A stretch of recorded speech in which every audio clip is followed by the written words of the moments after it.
WIZZFX.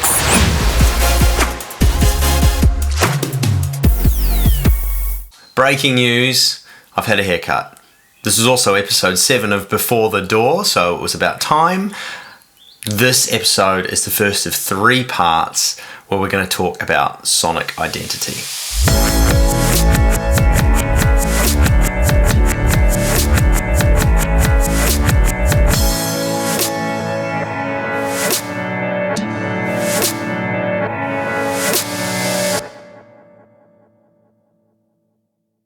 So when we start thinking about sonic identity, what I mean by that is some of the decisions that we can make still before we go into our audio workstation, but basically just thinking a little bit about the choices we'll make around creating. This could go on and on and on. It's by no means exhaustive what I'm going to cover, but I've broken it into 3 parts. So for the next 3 episodes, episode 7, episode 8, and episode 9, we're going to be talking all about some of the aspects that you might like to think about. So in this episode, we're going to talk about identifying and using references or inspirations for your station sound. Research and learn production techniques the music producers in your format use, and if you're a talk radio station, perhaps music producers in the music that your target market likes. You know, you've done that research on your listener, so you're able to kind of know the music they like, and maybe you look at the music producers in that genre or in those genres and use those. And finally, mapping out an audio workflow in your head or on paper. So let's start with references or inspirations for your station sound. And you will have come up with loads of ideas probably throughout the research process when you've been sort of looking into your listener, personifying their journey and thinking about all of the things that you can do to connect with them. You've probably started to have sort of these other thoughts of, oh, I know a station that does such and such really well, or I know of a song that connects really well with a listener, or I've seen a commercial, or I've interacted with some form of media that I really think is inspirational that could help inform my station sound. So you might have been having those thoughts really early on, and there's nothing wrong with that, but now's the time to really pull them in and think about how you're going to deploy them.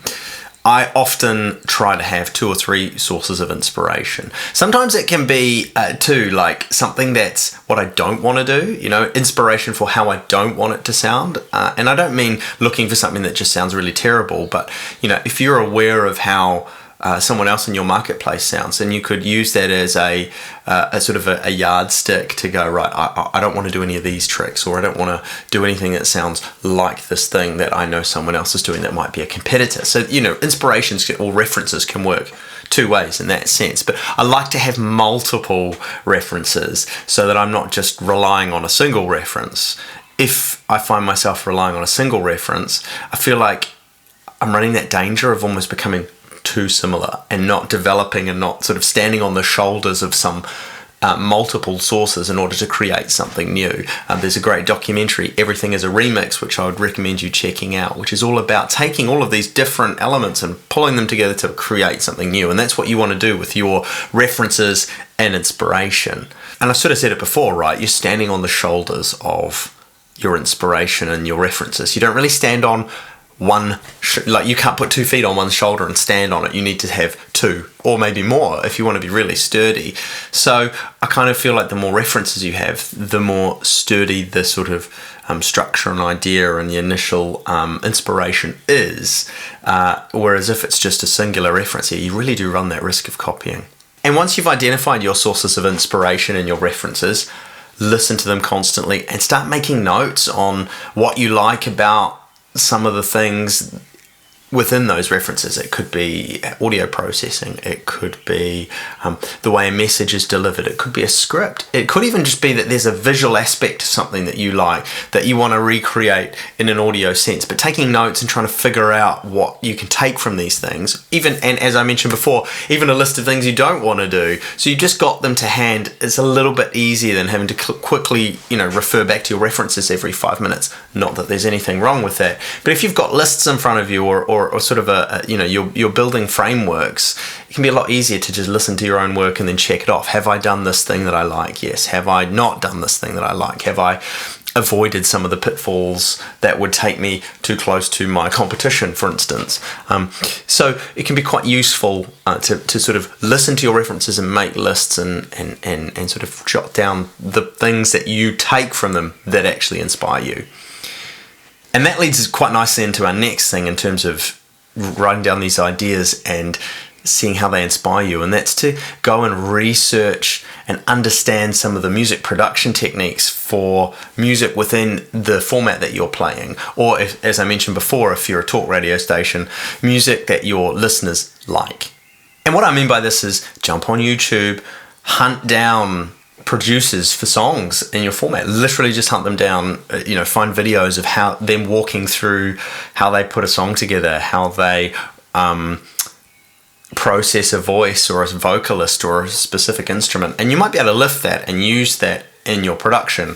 And an example of this would be the XS Manchester package that we put together earlier on in 2021, and I actually researched how indie rock vocalists were being processed around the time of some of the big key songs that station was playing, and then looked into how I could recreate that within my workstation, and that informed how I process the voice, and it sort of brings like an authenticity and a sort of a nice nod to the music and the genre that station is catering for, and it's something that it's a little detail, but it's one of those little details that people can't really quantify, but actually really does, as I said, add to that authenticity, and I think really sort of reach into a listener's brain, and it feels like everything's meant to be together. It sort of takes imaging from just being another thing that they are trying to avoid to actually being so part of the iconic music that they like, because the voices sound the same way and the processing is the same way,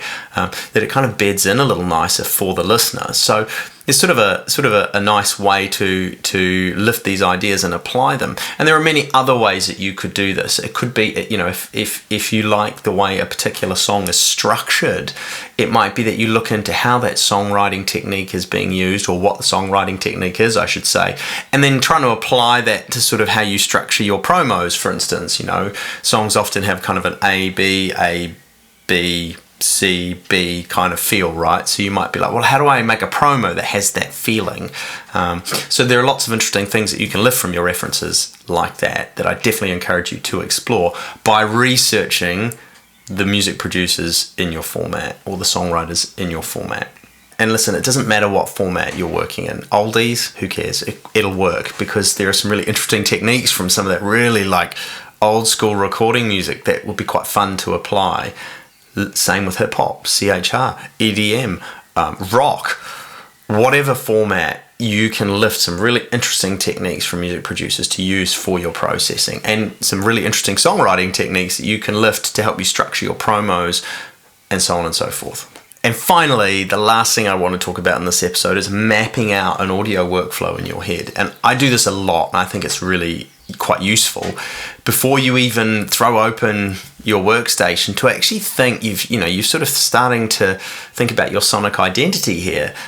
So instead of opening a door and kind of just floundering, trying to figure out how it's all going to fit together, sometimes just sitting there with a piece of paper or just thinking it through in your head, what would happen if I did this, and working through the audio signal flow, and you could get as complex as you'd like to get, or keep it as simple as you want. But sometimes it can just be thinking about the plugin orders and, why have you always done it a certain way? Is it time to shake it up? Can you approach it a new way?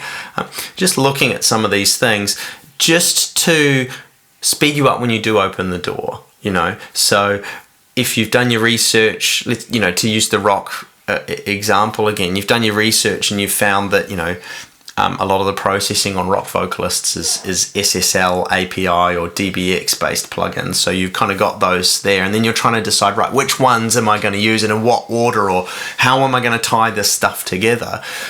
Before you start playing, it might be worth just having a little think about, what if I'm going to start with the DBX compressor, DBX 160, because I know it can add some punch to my vocal sound. So I'm going to select a kind of standard lead vocalist setup, and I'm going to use that first in chain. And then I'm going to follow up with an SSL channel strip to do the rest of the heavy lifting, or an API channel strip to do the rest of the heavy lifting.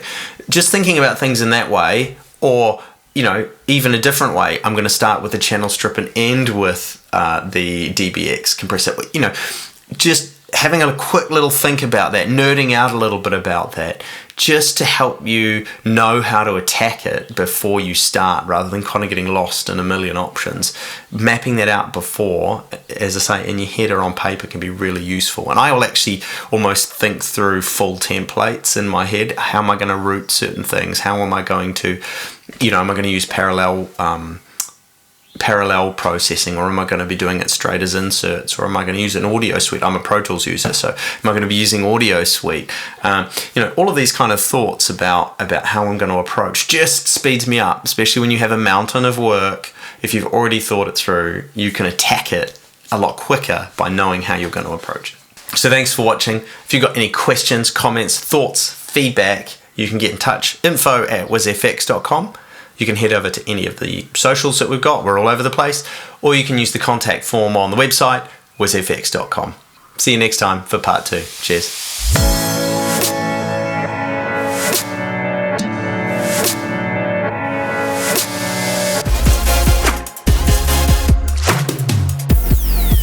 Custom imaging, sound design, music, WIZZFX.